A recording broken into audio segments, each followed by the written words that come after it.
Just 4 weeks ago, the stock market looked unstoppable. 7 straight months of gains had left the S&P 500 index up 21% for the year. Corporations enjoyed record profits and economists predicted the fastest growth in decades. All that changed in September. The S&P 500 suffered its worst monthly drop since the start of the pandemic, as investors jettisoned tech stocks, small companies and industrial shares in the face of a befuddling mix of signals about the next chapter of the pandemic recovery.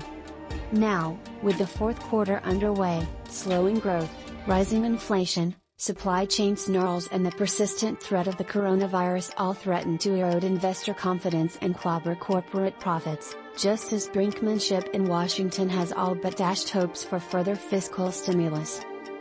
Hovering above the fray is the Federal Reserve, which has indicated that it is about to pare back the money printing programs that fueled the market's rise over the last 18 months. In short, despite the improving public health situation, some investors now expect the final 3 months of 2021 to be the bumpiest since the pandemic crashed the market in early 2020.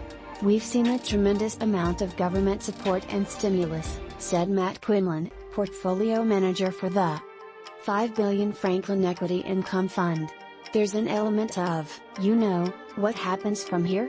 All these issues have been simmering for months, but they didn't seem to bother investors until late September.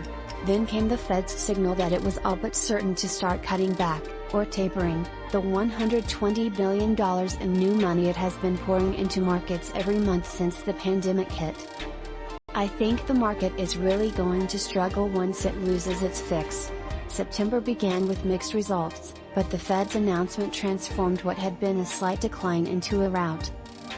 The S&P 500 ended September down 4.8%, the blue chip benchmark's worst monthly showing since March 2020.